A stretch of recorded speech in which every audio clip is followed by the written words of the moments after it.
Pozdravljeni vsi skupaj. Pozdravljena Jasna. Smo sredi razstave Lavenir, o kateri se bomo pogovarjali skupaj z avtorico razstave Jasno Hribernik.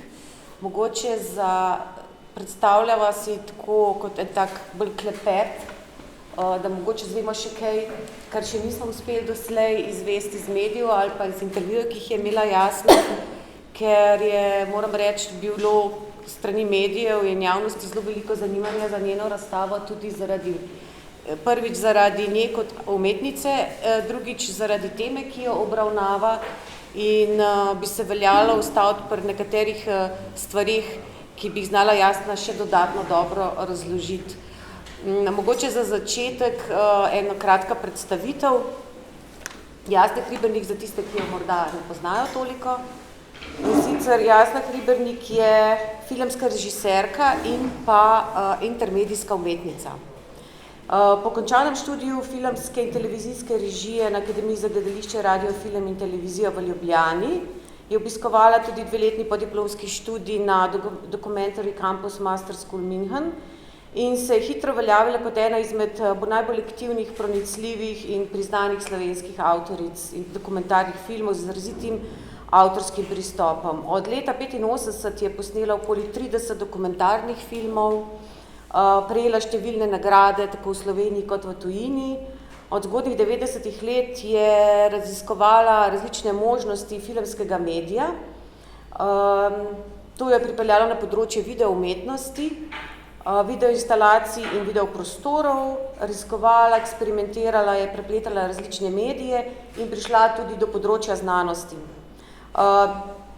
Pojavljala se je na velikih festivalih, kot je Ars Electronica Linz, Tokyo Art Video Festival in tako dalje, v gledaliških in baletnih predstavah. Začela je sodelovati leta 2019 tudi za skupino biologov pri raziskovalnem projektu, ki povezuje znanost in umetnost.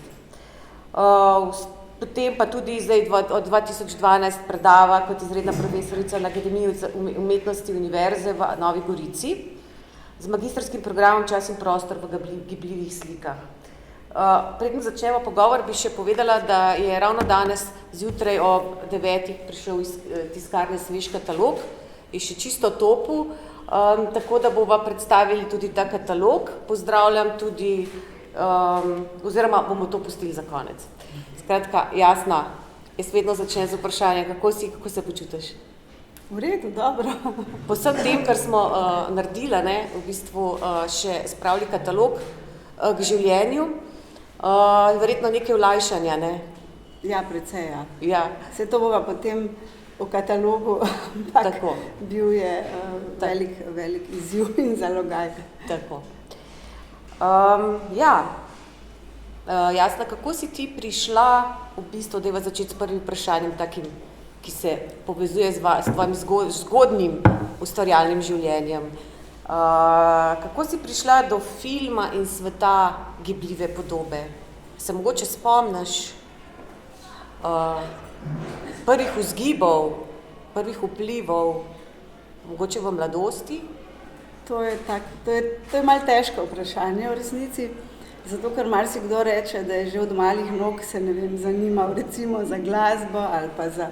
Jaz nič takega ne morem reči, tudi nisem imela nobenih posebnih talentov, recimo, da bi rekla, sem lepo risala, pa sem pol, študirala slikarstvo ali pa.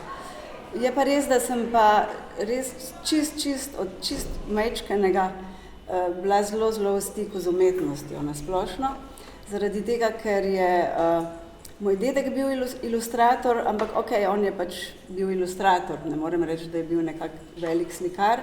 Ampak prav v tej hiši, ki je tukaj na razstavi, oziroma je nekako vsebina rušenja te hiše v videu Balabende, prav tukaj je imel svoj kiparski atelje Tihec. In dedek in Tihec sta ves čas nekako, tako sem jih večkrat poslušala ali pa sem bila nekje zraven, ko sta govorila v takrat sodobni umetnosti, in Tihec je tudi dedko nosil ene revije iz tujine in tako kot sem zasledila, je veliko tako bilo v tistem času še čudenja, oziroma v Mariboru je bil čist nekaj čudnega Tihec, pa vsi ti njegovi kipi, pa skratka, tako v nekem takem ambientu sem odraščala. Ni se to direktno takrat dotaknilo, ne vem, mogoče sem si to zdaj zmislila, da je to vplivalo name, ne, ampak nekaj moram reči, zaradi tega, ker se ne spomnim, kdaj bi točno se odločila, da bom študirala film, sem pa zelo zgodaj, čim je bilo možno, začela fotografirati, no to je tudi res, ne. Kakšno kamero si že dedek moj je imel, že dedek je pred vojno fotografiral, ne. Se spomniš kamere? Prve kamere, ja, Canon Super 8 kamera v gimnaziji. Ampak verjetno si bila pa fascinirana že z to gibljivo podobo, s filmi, si ratala filmofil? Ne bi mogla reči, da sem pretiran filmofil, tudi tako zelo stihijsko, recimo, ne, sledim filmski produkciji zaradi tega, ker me res zelo malo filmov zares navduši, ne, tako. Sicer grem rada v kino, pa tudi, če je slab film, je okej, ampak v resnici ne morem reči, da sem prav tako tisti filmofil v klasičnem smislu. Potem si počas iz teh prvih tvojih začetkov oziroma prvih spominov, tako kot rečeš, ne veš, če so to ta pravi spomini, ki te povezujejo z umetnostjo, ampak zgodna 80. leta, takrat, ko se nekako video, recimo, ne, izvije iz teh prvih povojev, korakov, preživi, gre iz tega pionirskega obdobja ven in postane bolj legitimen, bolj splošen medij ustvarjanja, ne. Se ti spomniš, v 80. letih si takrat začela s prvimi dokumentarnimi filmi. Kakšna je bila scena takrat, recimo, če jo primerjaš z danes? Kaj je bilo slabše, kaj je bilo boljše, če primerjaš z današnjim časom? Tudi v bistvu, zakaj si se, oziroma v 90-ih si se spustila v umetnost videa, ne? Kaj te je v bistvu pripeljalo do tega? Kakšna je razlika med filmom, ki si ga začela, dokumentarnim filmom, pa še mogoče pod vprašanje. Praviš, da nimaš rada, da te imenujejo videastka, ne? Se pravi, imaš mogoče malo več o tem. Se pravi, ta scena. No, gremo po vrsti. Upam, da bom. Gremo po vrsti, mogoče tista leta, 80. Si jih spomniš? Ja, kako je bilo? To je bilo skoraj težko primerjati z današnjim časom, že zaradi tega, ker ni bilo tehnologije na razpolago, ne, s katero bi lahko ti počel to, kar si želel, ne. V resnici smo, bili so filmski amaterji, pa so imeli 16 mm kamere, ampak tudi to je bilo tako težko dosegljivo, ne.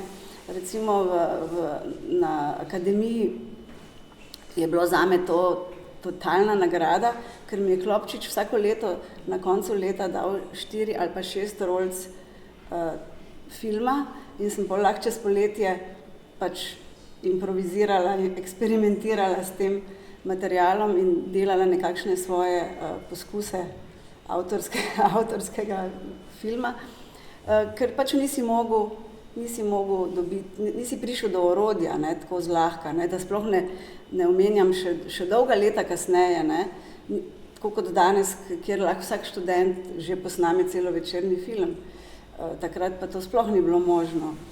To je bila prva taka, recimo, zadrega, ne, da si fantaziral, ne, kaj vse bi posnel, pa nisi mogel, druga pa tudi to, kar sem sicer prej rekla, da nisem nek filmofil, ampak vendarle sem pa določene filme res želela videti in edina možnost je bila, da si ujel en dan točno v kinoteki, ko je bil tisti film na sporedu. Če si ga zamudil, je lahko si čakal naslednje 2 leti ali pa ne vem. Ne. Ta pretok informacij, ne, je bil zelo tak počasen oziroma je bil omejen, ne, tako kot zdaj, ker pač te nekaj zanima, pa klikneš, pa najdeš, pa piratsko, pa vse je možno, ne, z enim klikom, karkoli si zaželiš. Ne, ampak recimo, danes je poplava tega, v bistvu ne veš, kjer kanal bi gledal, v kater kino bi šel, v bistvu je preveč izbire. se danes znajdeš v tem, po eni strani je tako slišati, ne, ko govoriš, ko je bila še omejitev, pa ni bilo toliko možnosti, si tisto, kar si šel gledati, zapomnil. Danes je pa preštevilna izbira, ker je spet po drugi strani onemogoča pravzaprav, da si ohraniš nek spomin na nekaj, na neko... Ja, tak babilonski čas je, to je res, ne, vsega je na pretek, ampak ne vem, mene to nekako mi je bolj všeč, ne, ker imaš vsaj možnost. Pač svet se tako razvija, ne, tehnologije se razvijajo, ene stvari so slabe, ne, veliko slabega, ker je to tudi neka taka vrsta potrošništva ali pa konzumerizma, ne, ima te slabe plati, ne, po drugi strani se mi zdi pa, da pač omogoča pa veliko, ne, v bistvu tudi neke demokratične uporabe orodja in tudi mogoče izražanja, ne.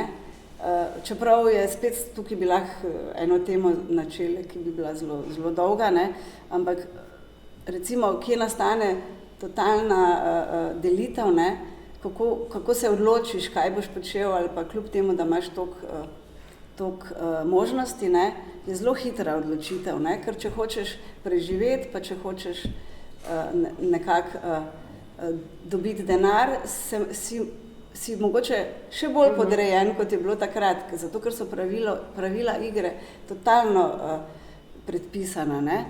Te sloviti, recimo, razpisi, ne, evropski in taki in drugačni, ne, izgledajo tako, da je vse odprto, da je vse možno, ampak imajo absolutno, takoj ti že naštejejo, kaj vse mora recimo film vsebovati. Kjere ključne besede, na primer?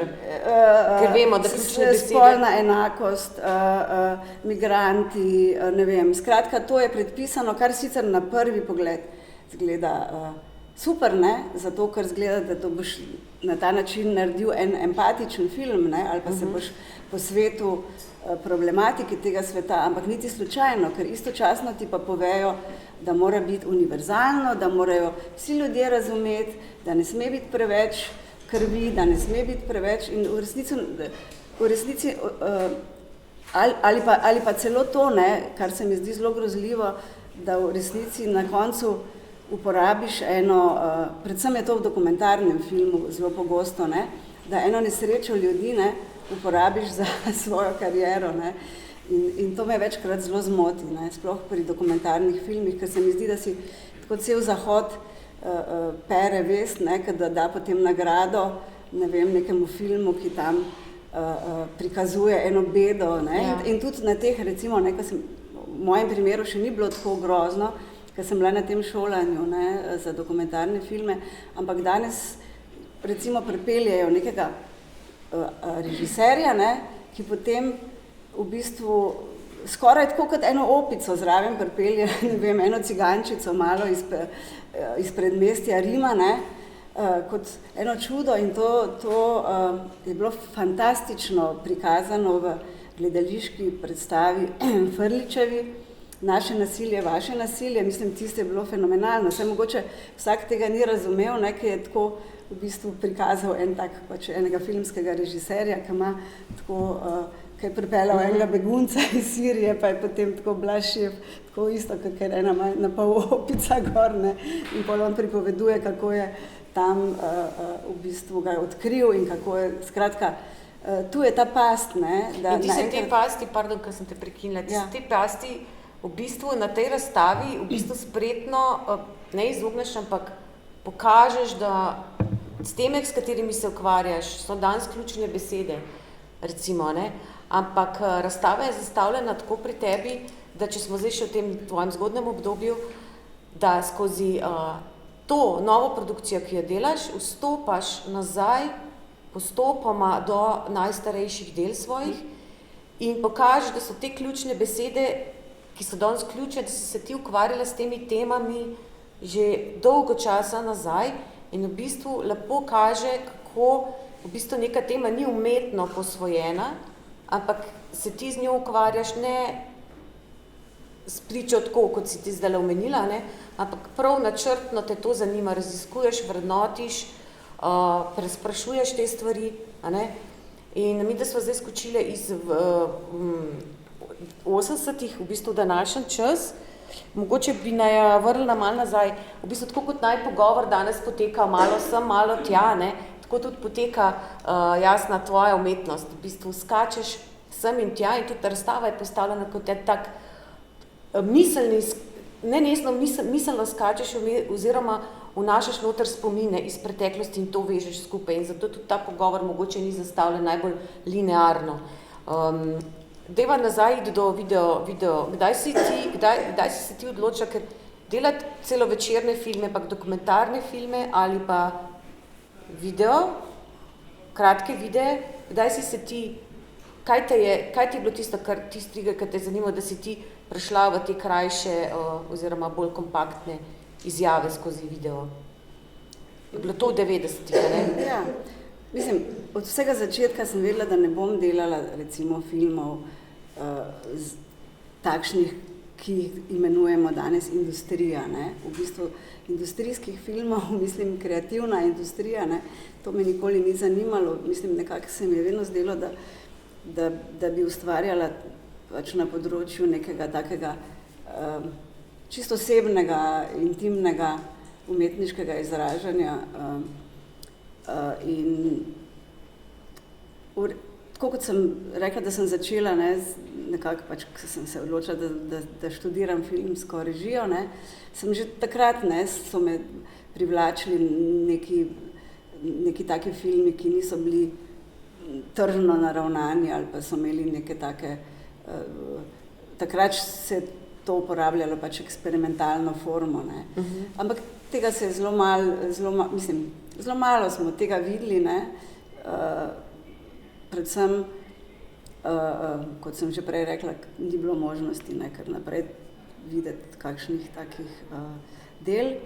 Pa tudi nekako nisem imela, v času študija recimo nisem imela zelo velikega vpogleda, pa zdaj tudi ne vem, ali zakaj se je to zgodilo, ne, ampak v sam videomedij, ne, verjetno tudi zaradi tega, ker ni bil toliko dostopen ali bila pa redko kdaj kakšna razstava, tako da sem se srečala z videom šele pač po nekaj letih ustvarjanja tako imenovanih nekih avtorskih dokumentarcev, ki so pa že spet bili v resnici tako nekako pri zadnjih vratih narejeni, zato ker je bila edina možnost oziroma edini producent takrat je bil Televizija Slovenija, ne, za nas, ko smo prišli iz akademije, ne, in jaz sem se pač vsakega dokumentarca, ki sem ga tam dobila kot naročilo recimo, ali pa sem ga sama ponudila, sem ga zastavila tako kot čist avtorski dokumentarec, ne, in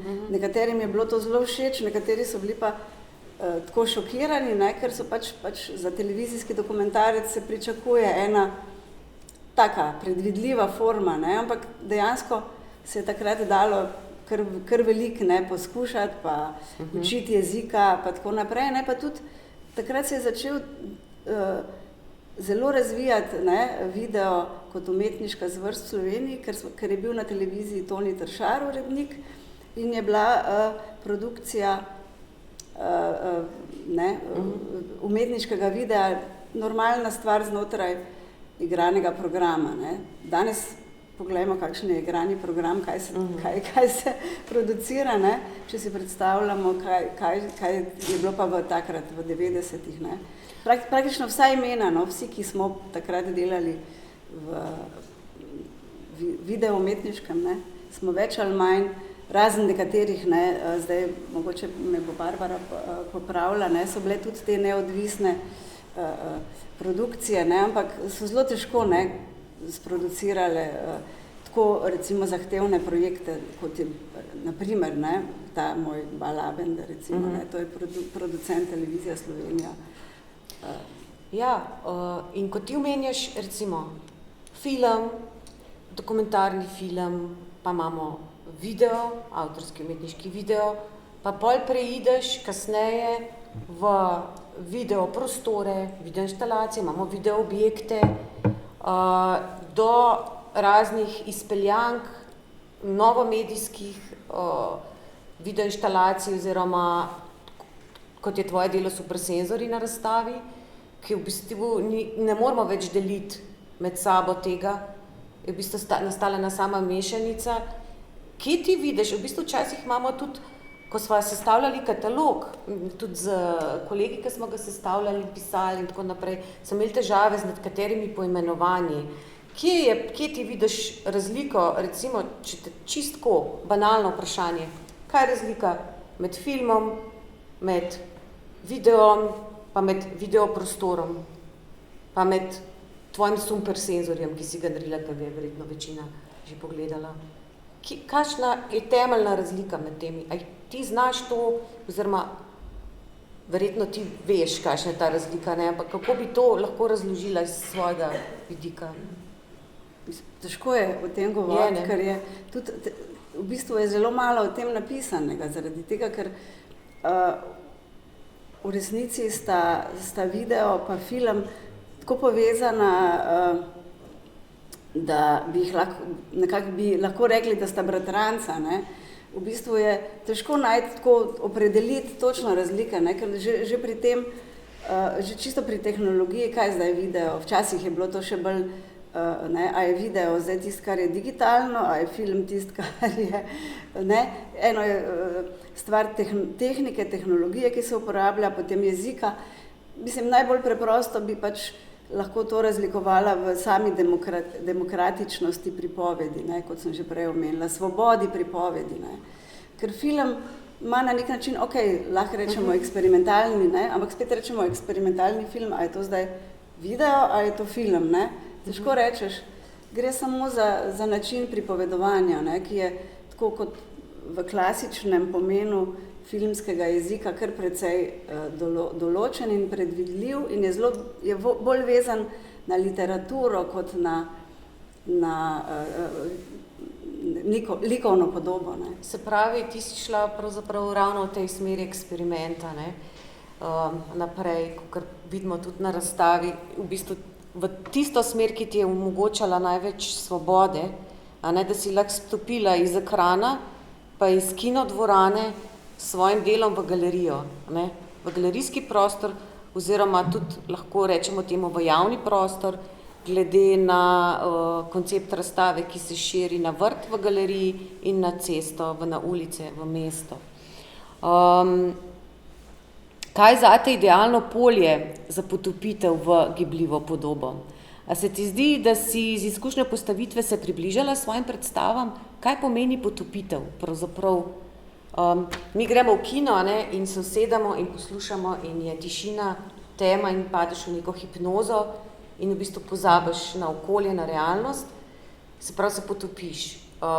Potopitvana umetnost danes je vedno bolj, ta sodobna tehnologija to omogoča izven kinodvoran.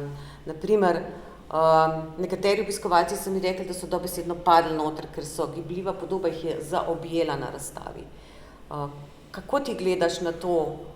Kakšno vidiš ti razliko, recimo, če bi se tvoja dela gledaš, opazuješ svoj video v kinodvorani, recimo, ali pa na ekranu, naprimer tvoj najstarejši video Stopnišče iz leta 92, ali zdaj, ko ga imaš naprojektiranega v prostor in dobesedno zaživi, korespondira z ostalimi, oziroma potopitev, kaj to tebi pomeni?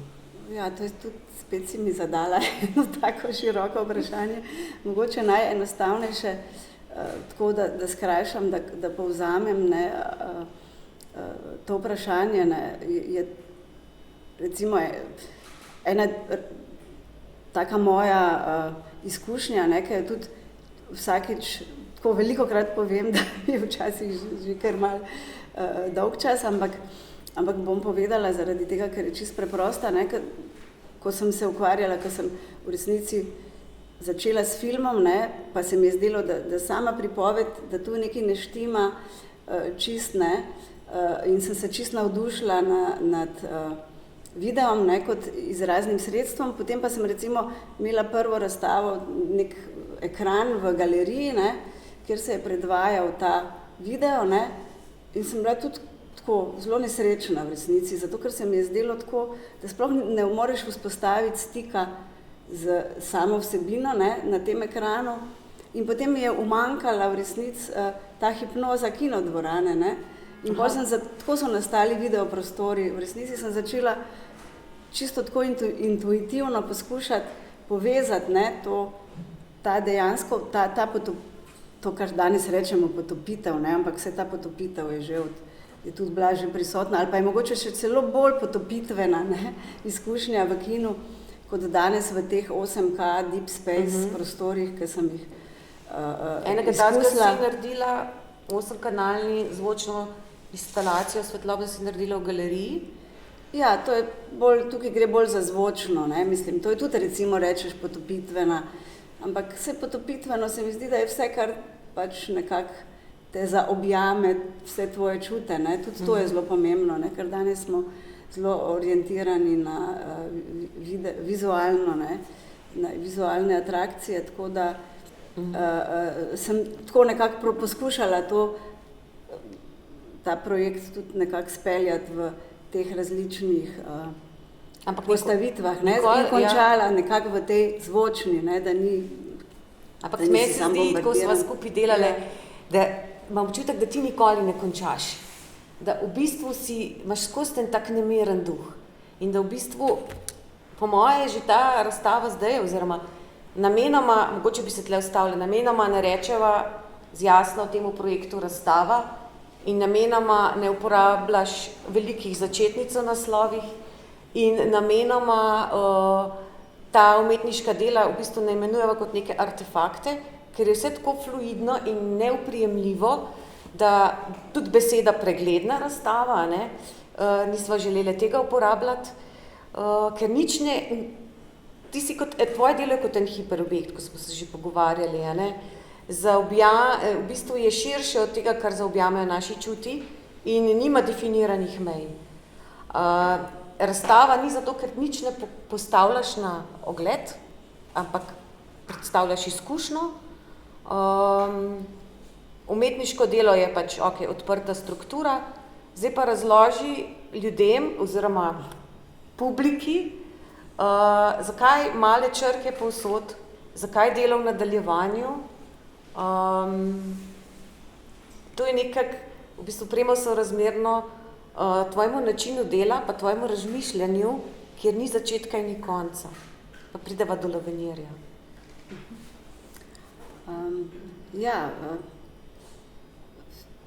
Vedno sem malo ogrožena od vsake omejitve, ne. Zato, in tudi tako se mi zdi, da se narediš film, pa narediš video, pa imaš špico končno, pa začetno, je neka forma, ne, ampak v resnici me veliko bolj zadovoljuje zdaj ta format, ki je tak nedokončen ali pa recimo fleksibilen, fluiden, ampak se mi zdi, da je to tudi vse povezano, da to niso samo neke take odločitve ali pa neki razmisleki, ne, ampak jaz vedno nekako, ko pač komuniciram z svetom ali pa s časom, v katerem živim, in to je nekako nastalo, je spontano nastalo. Mislim, kot sem rekla, ne, že nikoli nisem marala, da bi me nekdo ogradil, ne vem, čeprav pač tudi sem delala formate, ki so pač morali biti predpisani, ampak tiste druga stvar, tiste ni tako ustvarjalno delo. In ravno, ko sem odkrila, ne, to možnost nekih teh videoprostorov, ne, se je pa odprla možnost za točno tako fluidno izkušnjo, ne, sploh, če imaš tako priložnost kot tlele, ne, kjer sta dve, pa še plus tretje na koncu, nadstropje, pa še vrt, pa še na ulico, ne. Sploh ne bi mogla drugače tega postaviti, ne. In smo tudi postavljali razstavo na tak način, ne, da si ti v bistvu še sproti dograjevala do konca, ko je prišlo še zadnje delo, ker moramo povedati, ne, da se Jasna, da se ti zelo veliko, zelo intenzivno, zelo neposredno in takoj odzivaš na dogodke, ki iz okolja, na primer na trenutno situacijo v Ukrajini, na v bistvu in na situacijo, ki je bila leta 92, a ne, ko si ravno tako čutila posledice vojne in si že takrat na podlagi izkušnje svojega bivanja v Ukrajini nekako čutila neko tesnobo in v bistvu vse to se združuje tukaj na tej razstavi, skupaj z najnovejšim delom, ki je na tem, rečeš ti temu že zdaj, novomedijski objekt na mobilnem telefonu, kjer je kaj, povej, najboljš, da ti poveš. Kaj se je zgodilo, da smo tik pred zdajci uvrstili še to delo na razstavo?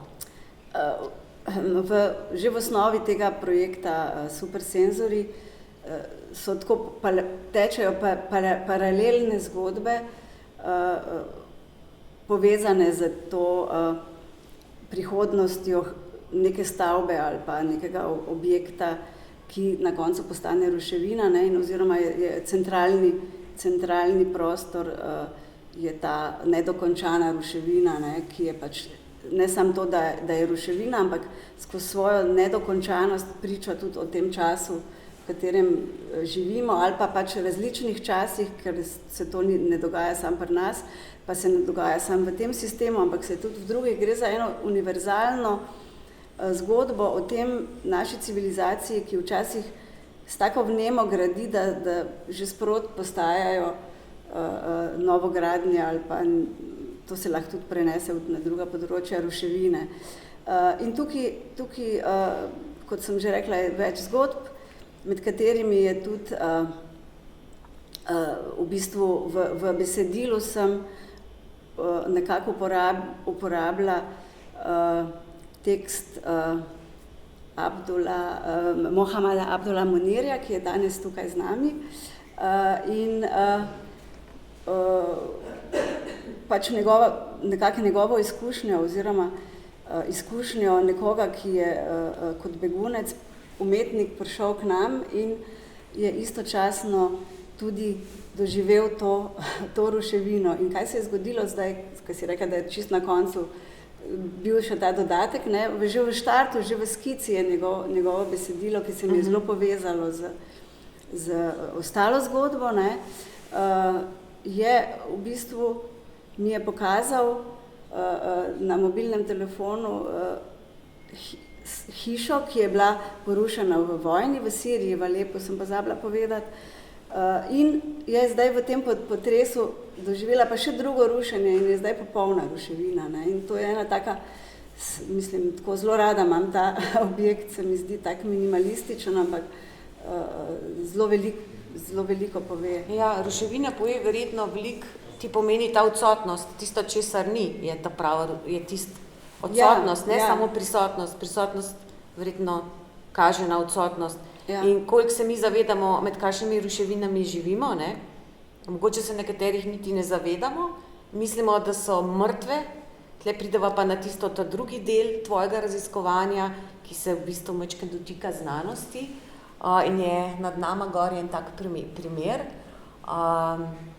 Mogoče razložiš, kako si prišla, odkot pravzaprav te podobe in zakaj in kako so povezane z ruševino?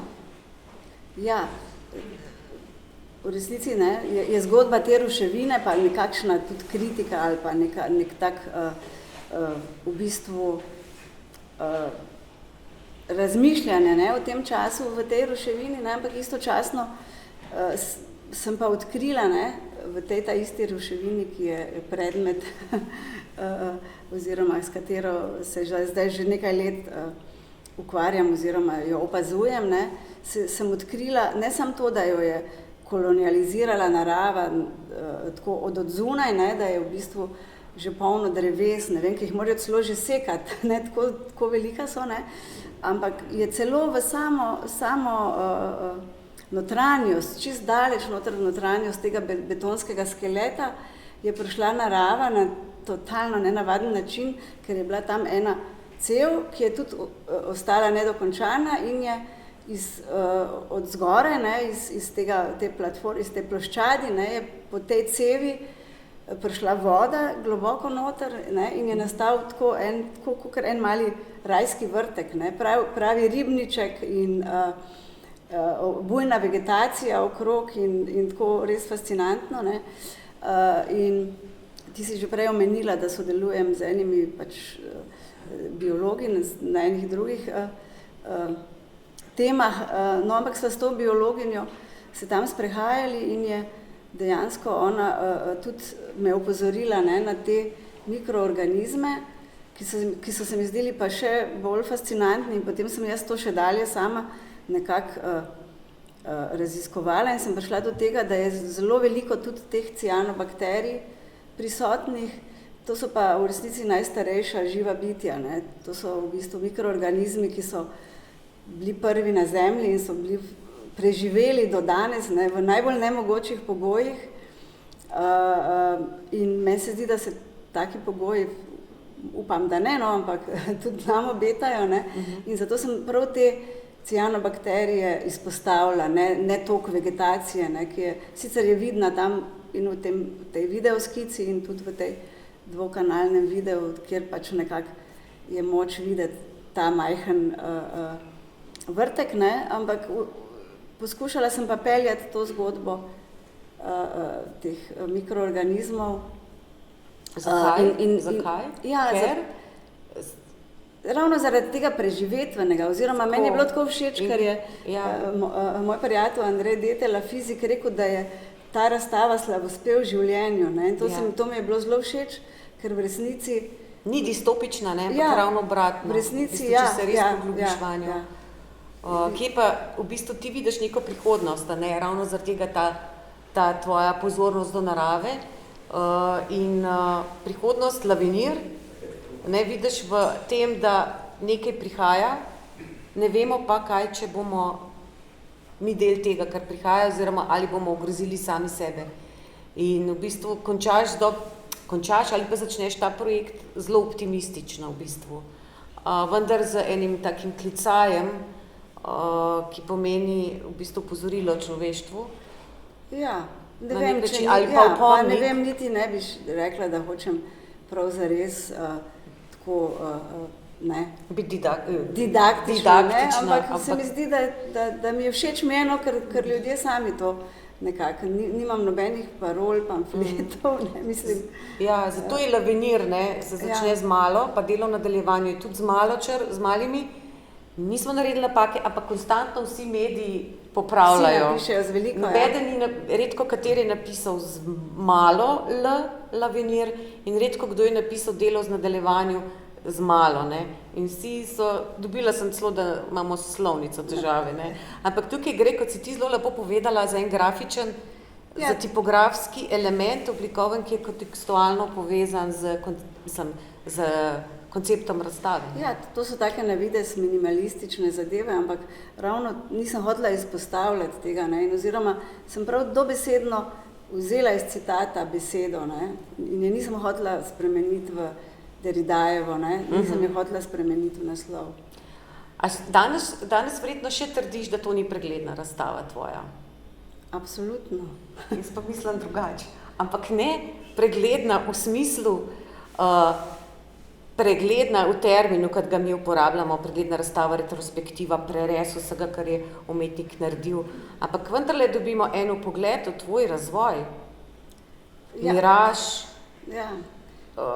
stopnišče, šum fotonov, pa labende, ni linearno, ne, ampak dobimo en tak vpogled. Kako bi ti temu potem rekla drugače? Ja, točno tako, delo v nadaljevanju. Mislim, zaradi tega, ker so ta dela umeščena zaradi reference, ne.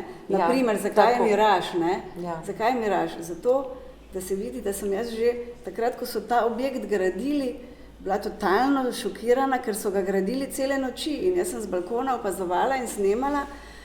To je nekaj, kar nismo pričali vsak dan, da bi tam en mesec tovornjaki okrožili in mešali beton.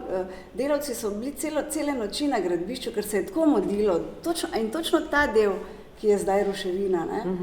In takrat sem jaz postala pozorna, ne, in se mi zdi, da v tem kontekstu, ne, je postavljen Miraž, ne, ker dopolni, ne, ker če bi bilo zdaj samo ruševina, sploh ne bi bilo tega, ne, niti ne bi noben vedel, da jaz to spremljam že ne vem koliko let, jaz se sploh ne. In niti nisi vedela, kakšen bo razvoj dogodkov? Ne, ampak pač odzivam se, ne, na neke take stvari iz Jasno, okolja. nisem te še vprašala.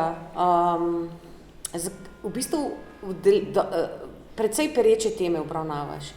Zakaj nisi nikoli šla, zakaj ti ni blizu oziroma na poetičen način obravnavaš teme, zakaj nisi nikoli šla v aktivistične izjave, v aktivistične projekte? Kaj pa vem, ne počutim se, ne vem, tukaj je taka, ne bi rada tako nekako ocenjevalno, ne, ločevala aktivizma v umetnosti ali pa takega bolj posrednega opozarjanja, ne, ampak ne vem, aktivistov imamo ogromno, ne, tudi takih aktivistov, ki niso umetniki, ne, in zdaj, kje ločimo mejo, meni se zdijo včasih v aktivističnih dejanjih lahko tudi zelo, ne vem, nekako formati, ki bi jih lahko postavil tudi na umetniško razstavo, tako da to jaz težko ločim, ampak od nekdaj se mi je zdelo, da če ne morem dejansko pomagati, ne, vse to je bil moja reakcija, je bila takrat prav v zvezi z vojno, ne, če ne morem dejansko pomagati, ne vem, pa če ne grem tja, ne, s kamero recimo, se mi zdi, da ne morem zdaj potem uporabiti, ne, to, kar sem tudi na Dini povedala v Štefančičevi intervjuju, ker me je to isto spraševala, kje je zdaj ta meja, ne.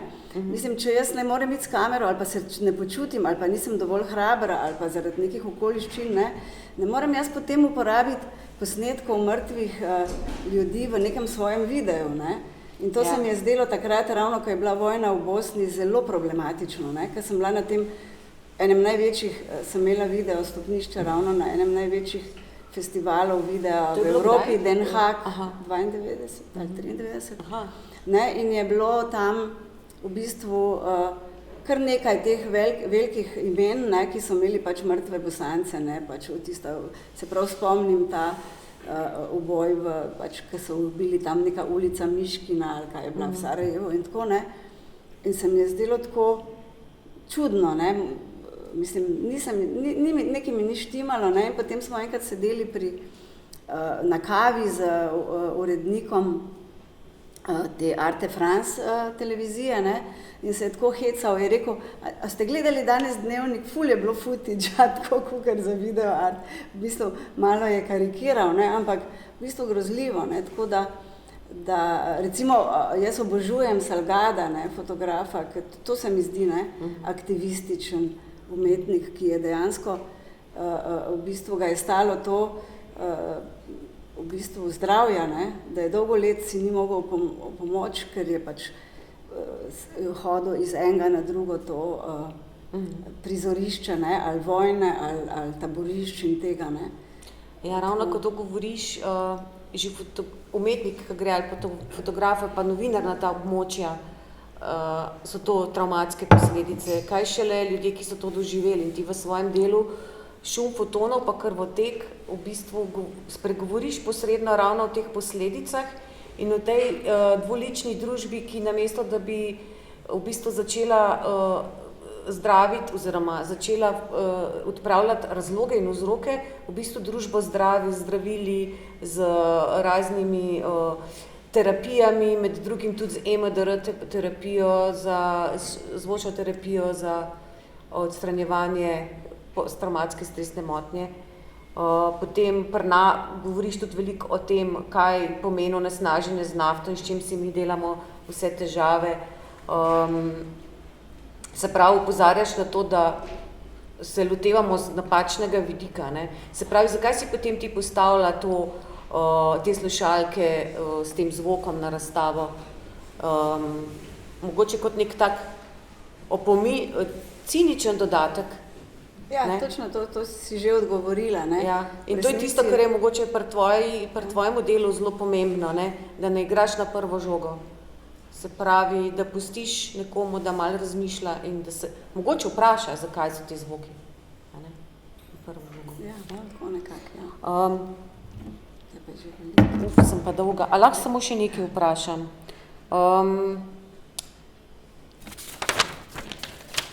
Tlele imam.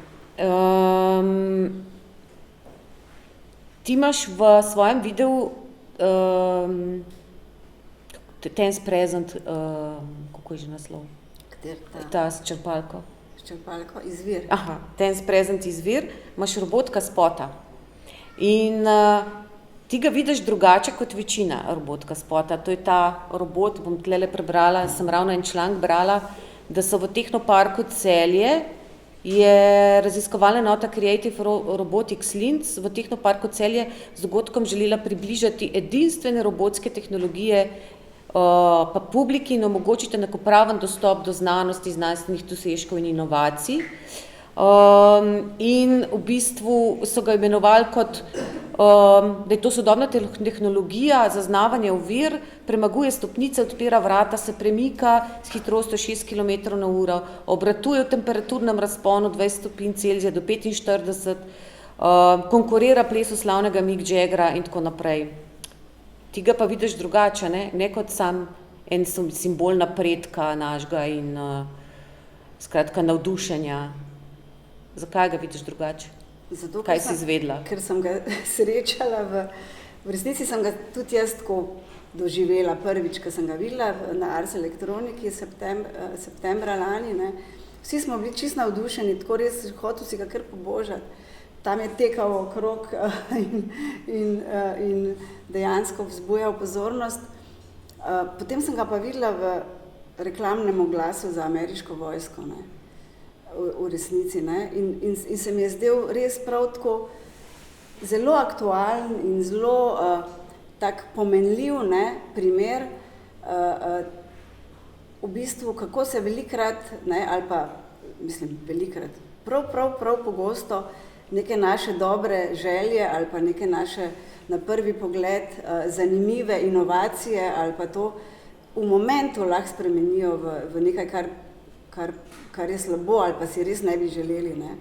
In dejansko, ne, tukaj ta vojaška industrija, ne, mislim, je pač bogata, ne, in tudi dejansko ali sama razvija ali pa v resnici zelo hitro te take fenomenalne, ne, tehnologije nekako vzame v svoj arzenal, ne, mislim, in jih potem, ne, vse ravno robotika, ne, je ravno ena takih stvari, ne, ki je srhljiva, ne.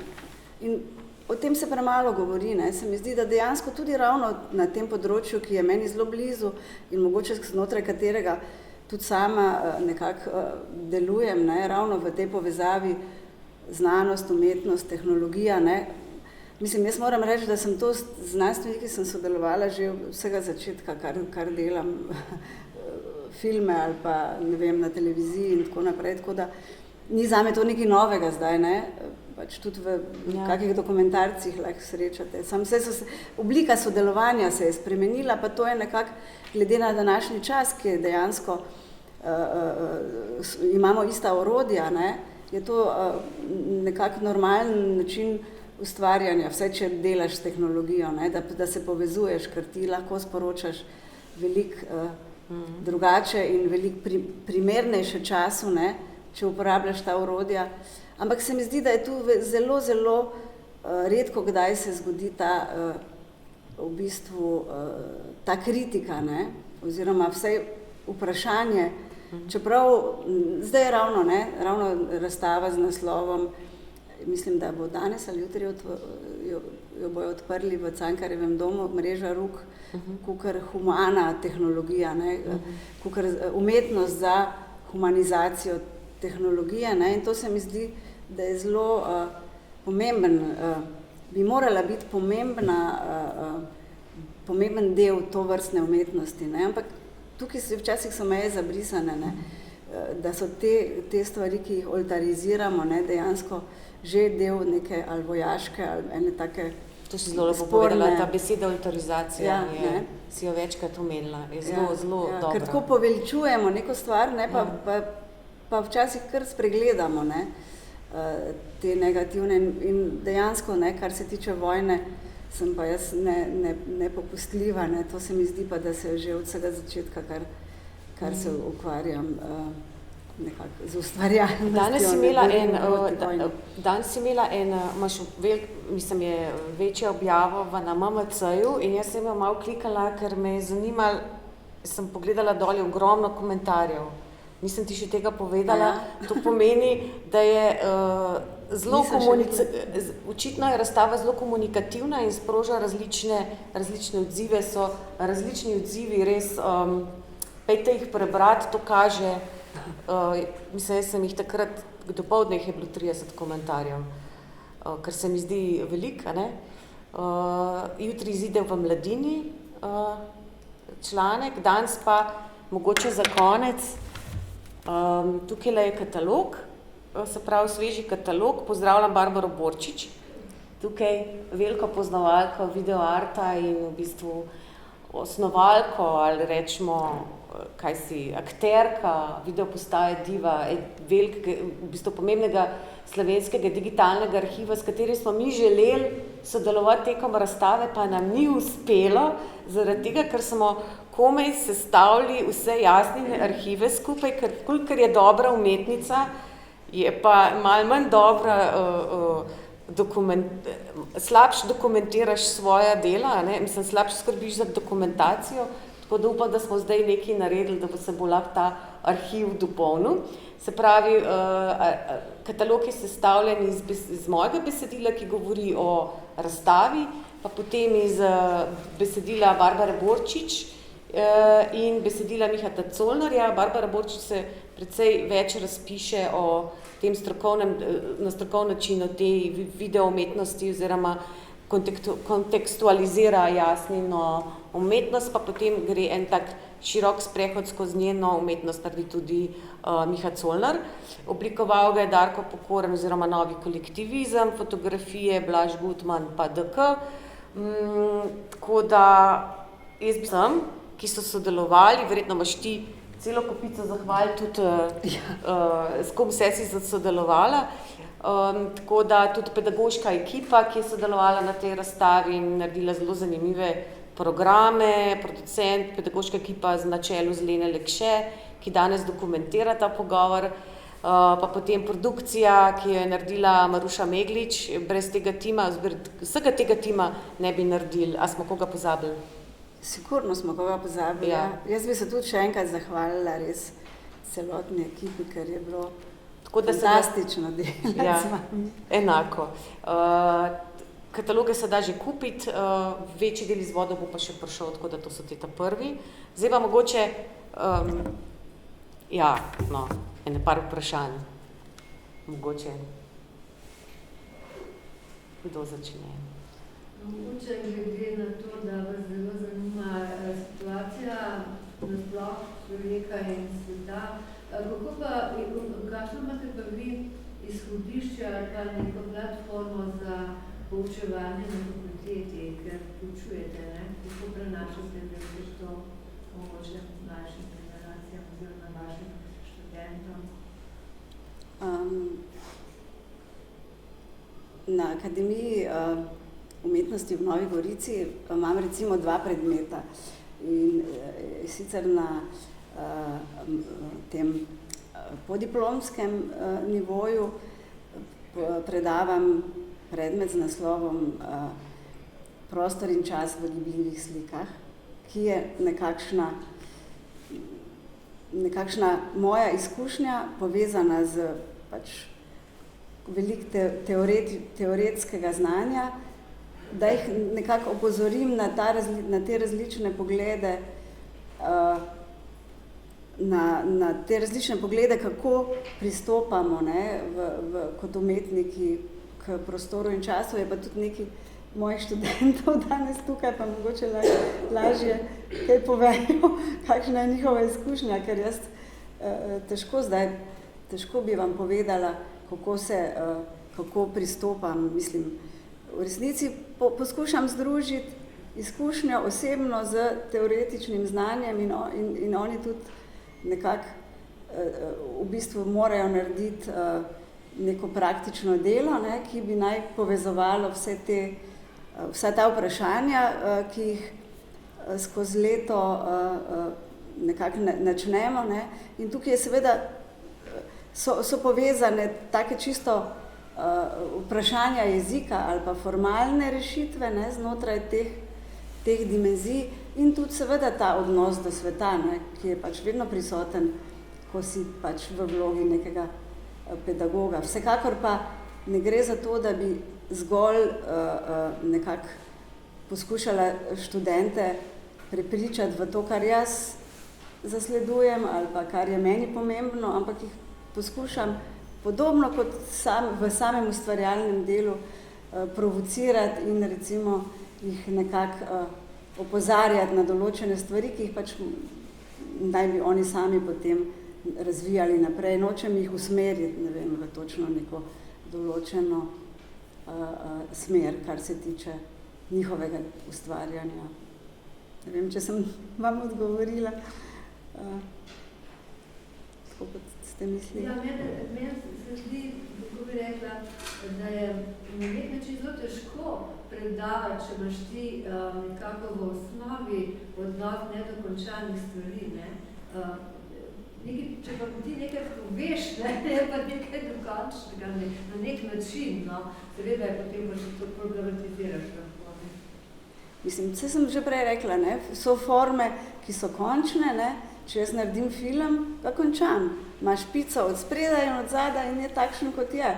Če pa delam razstavo recimo v Mestni galeriji, kjer imam 3 nadstropja na razpolago, pa je to tudi na nek način dokončno ali pa ni dokončno, ker postavitev je ne prinesem vsak dan drugega videa na razstavo,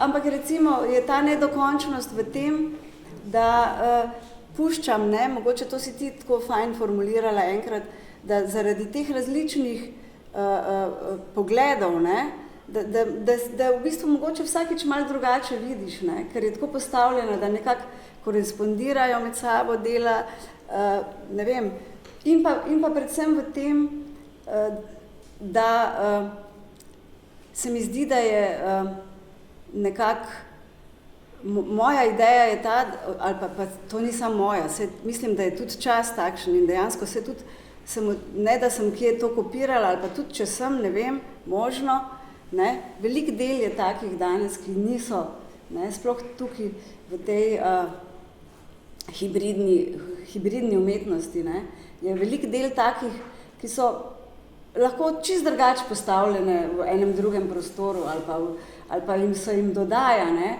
že sama narava takega umetniškega dela, ne, recimo kot temu rečemo danes, ne vem, ne postmedijska, ali vse sorte, ne vem, ta zadnja formulacija, ki sem jo zasledila, je postmedijska umetnost. To je taka, ki niti ni več intermedijska, ki ni več večmedijska, ne, in ti projekti, takšna vrst umetnosti je v bistvu nedokončana, je narejena nekako, vedno odpira lahko nova vprašanja, lahko dograjuješ, recimo, ne vem, čisto konkretno, če povem, v čem je recimo moja ta nedokončanost, ne, vedno znova me opozarjajo različni momenti vojne, ne, ki se me dotaknejo tako ali pa drugače, ne, in ne vem, upam, da ne bo čez 2 leti še kaj hujšega, pa bom spet reagirala na to, ne, se mi zdi v tem smislu, se mi zdijo ene teme tudi take pač odprte, ne, tako nekako bi jaz rekla to. Se pravi, je pa tudi sama forma danes, sama forma umetnosti je taka, da nekako omogoča ali pa prav zahteva od tebe, da ves čas dodajaš, ne, saj tudi čas je takšen, ne, saj tudi ves čas se moramo izobraževati, ne, včasih si končal šolo, pa je bilo to, ne, pa tudi si potem predaval, pa si bil profesor, pa si lahko 20 let isto snov predaval, ne. Danes pa jaz, recimo, je tudi moje predavanje v nadaljevanju, ne, poskušam vsako leto, vse so ene teme, pa ne vem, neka osnova ista, ampak dodajam, ne, vedno nove stvari dodajam, ne, pa tudi nekako nasili življenje, da se izobražujemo, ker je pač v bistvu in sistem takšen, ki to zahteva, in po drugi strani si ne želimo, da ne bi bili informirani, ne, sploh v tej hitrosti in tehnologije in vsega. Ne. Če malo zaostaneš, si lahko že kar zgubljen v tem svetu. Dobro. Jasna, hvala. Hvala tebi. Zahvalila bi se še za zelo dober PR Matej Dimnik, ki je v bistvu vse te novinarje konstantno v bistvu razširila to novico o tvoji umetnosti in pa ne nazadnje našemu direktorju OMGML, Blažu Pršinu, za konstantno spodbudo in podporo in zaupanje v to, kar delamo. Hvala vsem vam. Hvala, Jasna.